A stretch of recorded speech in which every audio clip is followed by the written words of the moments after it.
At night, getting them ready for bed is one of the times where I really have to control my emotions because I'm tired. I want to relax. And they're like, nah, mom, we got stuff to do. And they're kind of wired. They're happy to be home. They're happy to be out of school. And I'm happy to be home so I can do nothing or do stuff that, is not work related. But I'm on shift number 2, so it is what it is. Every day after I get off work, I go to my second shift at home, which is with my girls. I pick them up from school. We go home. I make dinner because I don't have them eat fast food. We do homework. We do baths. We do a book. And they may have some playtime before bed. And by then, this is probably between 6 p.m. and 9 p.m. And then I put them down and my brain basically shuts off because I've been so overwhelmed, trying to make sure to be timely, to get everything done, to make sure that the 1-year-old isn't trying to go back and play with the dog, to make sure that the 4-year-old is just not on her iPad the whole time. And as a single mom, that's very difficult. Now, I do co-parent with my daughter's fathers. However, they primarily live with me. And it is a roller coaster ride all the time. So I want to talk about overwhelm and stress in mothers, especially in African American mothers, because there's a good amount of single African American mothers and Hispanic mothers, so Black and brown mothers in general. When defining being overwhelmed, it is defined as the feeling of being burdened, stressed, or unable to cope with the demands or pressure of a situation. It can be caused by a variety of factors, such as having too much to do, having a lack of resources, especially money, because if we all had lots of money, then we would all have a nanny, right? If I could have given birth to a nanny with my baby, I would have, for sure, without an epidural. Stressful events, because stressful events can change your whole routine. Even if your second shift is rough, okay, I do this every day so I know what to expect. But then something happens and blows you out the water. And such as my oldest daughter's father right now did something that is currently blowing me out the water. It's going to be blowing me out the water for months. And because of that, everything in my life has changed right now. But anyway, I'll just laugh about it at the moment. This can cause a lot of emotional distress, which is I am feeling. Depression, anxiety, lack of sleep, lack of focus, lack of appetite. All of that can come with overwhelm. And as moms, we feel that way all the time.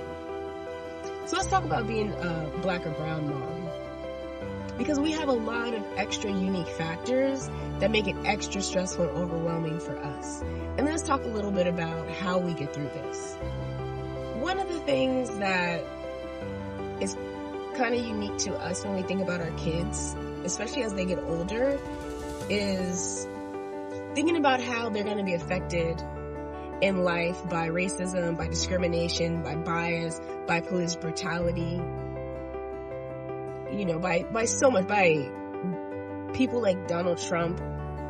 We don't know what's going to happen because when we grew up, things happened, but it's a little different from how it is now.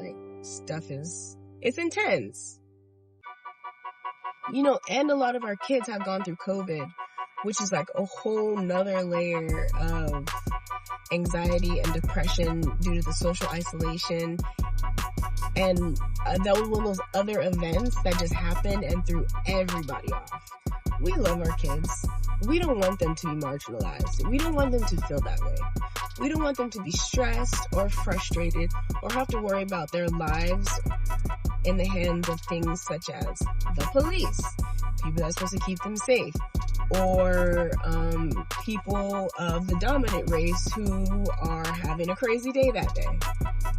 We don't want to think about this stuff, but we do, and we do it often.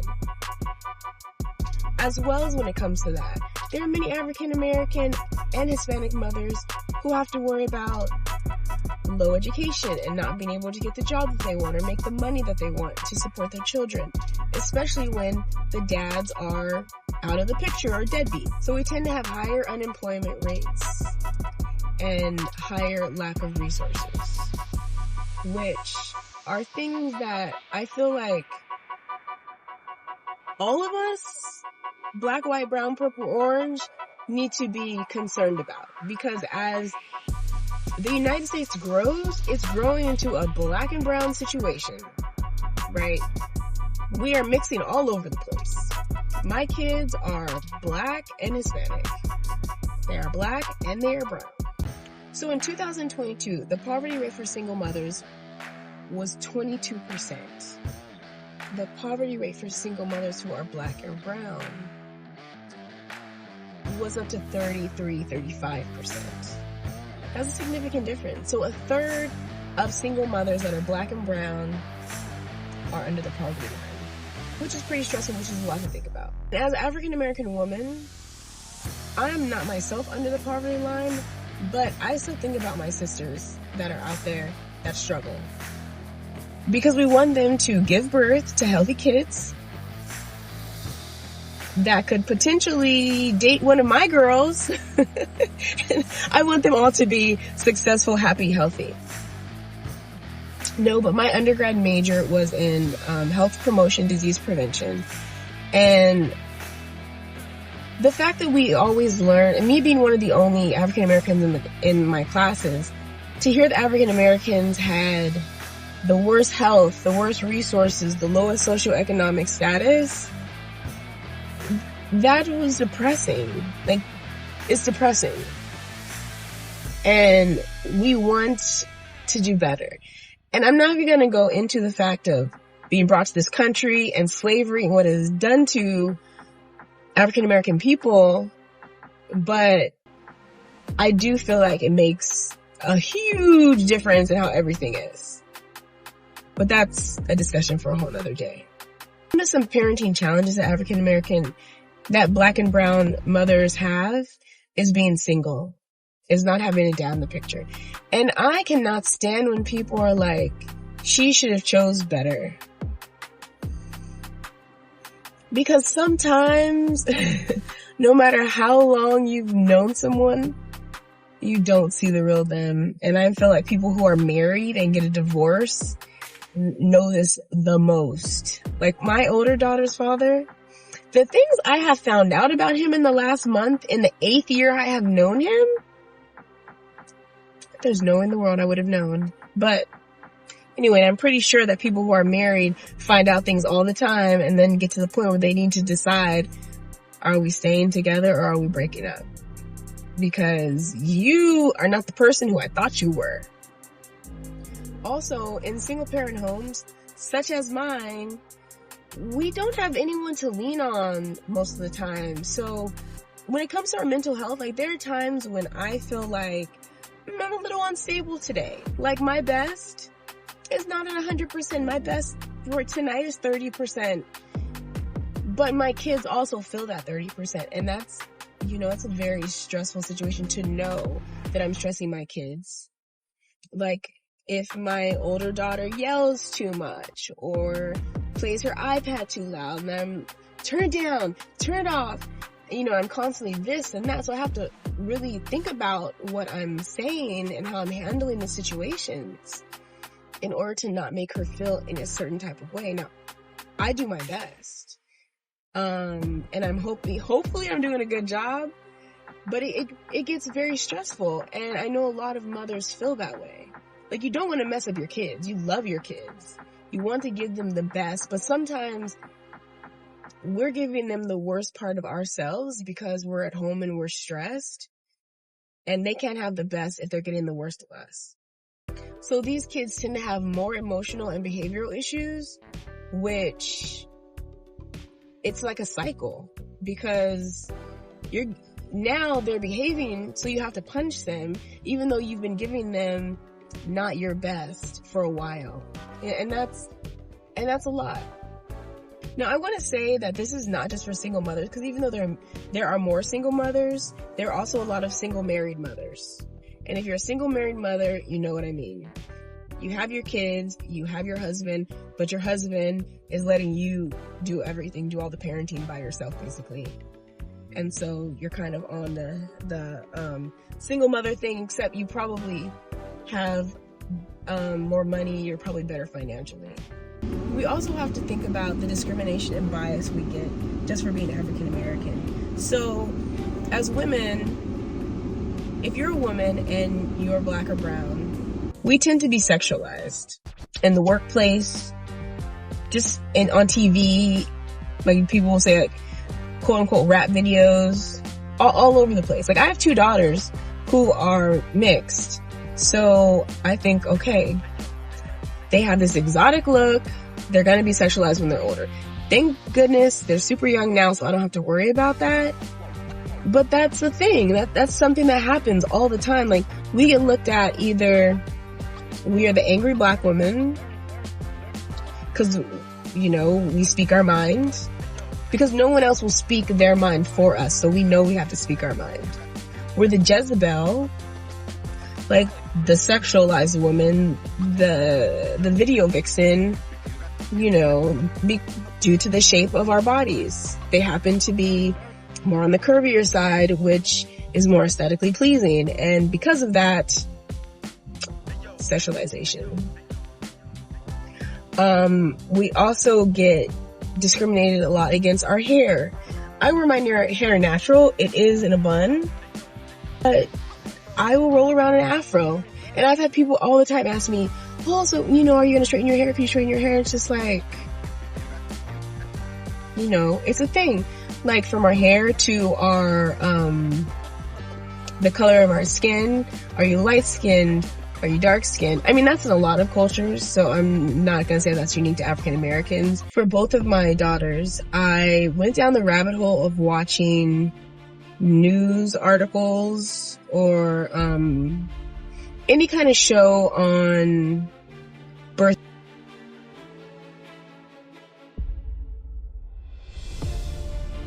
developed countries, which is crazy to me because we're so advanced. And I worried about that a lot. Like, I worried about something bad happening and then someone not advocating for me because of the color of my skin. But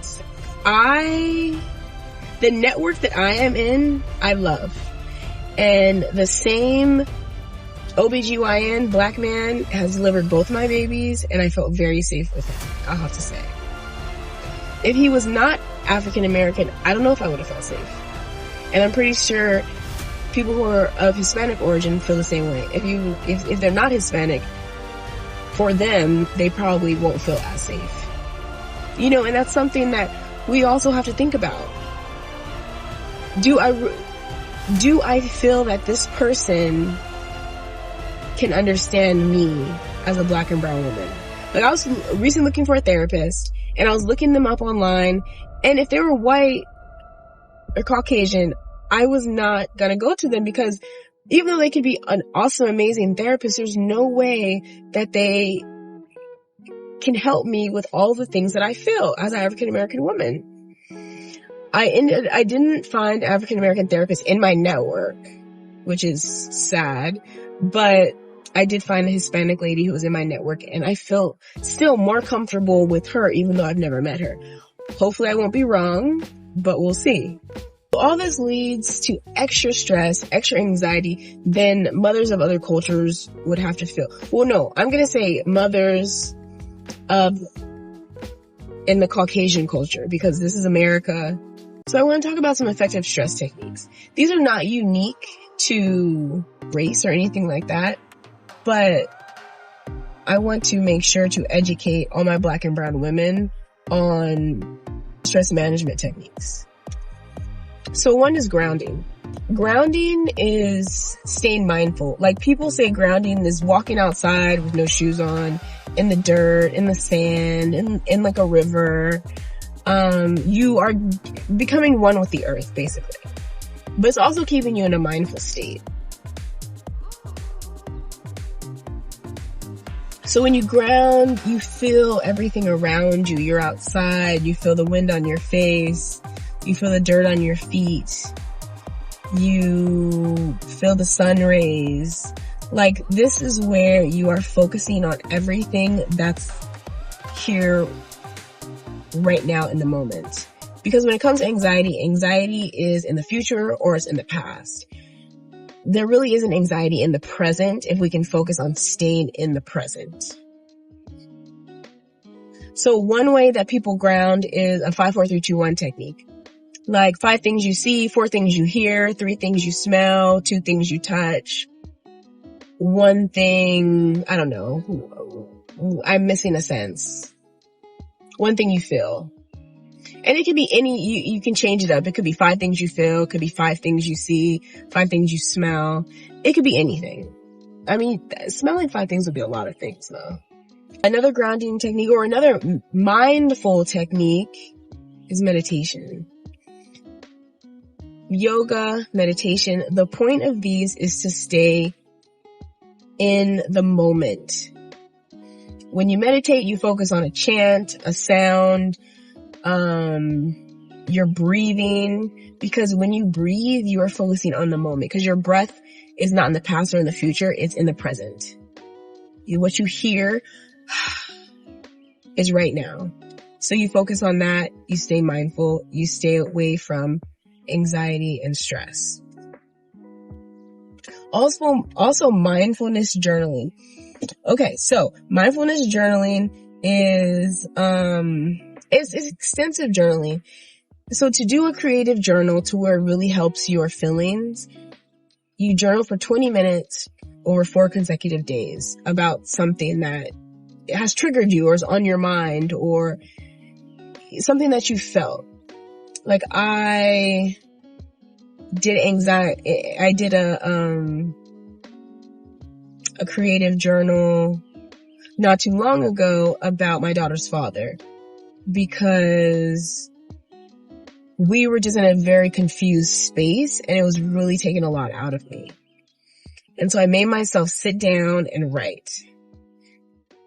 I'm usually not a writer. I do have journals and I do keep them sometimes, but my journal entries are usually not very long. I tend to keep things in my head, but I'm trying to keep everything on paper, even when it comes to like my calendar, because all these years I act like I can remember all this stuff, but of course I can't. And then I forget and then I don't make it. So when it comes to, journaling, you basically write wherever about a topic that made you feel a certain way. You want to name that feeling and you want to talk about that feeling. Like, this situation made me sad. And you talk about the sadness, where it came from, how it was triggered, what you felt, everything about the sadness. You journal about it for the 4 days. If you run out of things to say, you just keep saying the same thing over and over. Believe me, something new will come. I talk more about this in depth in my Instagram. I'll probably add it to YouTube. However, so Google it, look it up. It's just amazing. When it comes to Black and brown people, we are really big on community support. We like to go kiki, spill the tea, all that stuff. Like, we like to do that. That is our thing. We like to be like, girl. It's a very safe space for us. We like to relate to other women. Now, that's also meaning that we're not hanging around women who are toxic to us in any situation, because, you know, sometimes you have those friends that probably shouldn't be your friends because they probably never liked you. Like, recently I've joined a lot of groups on Facebook that are 40-year-old and up African American women, that are 40 plus mothers, which is what I really want, more mom friends, especially in the Los Angeles area, because I don't really have a lot of mom friends, and I love my friends who aren't moms, but they obviously don't deal with the same stressors that I deal with, and, you know, sometimes you really just need to talk it out.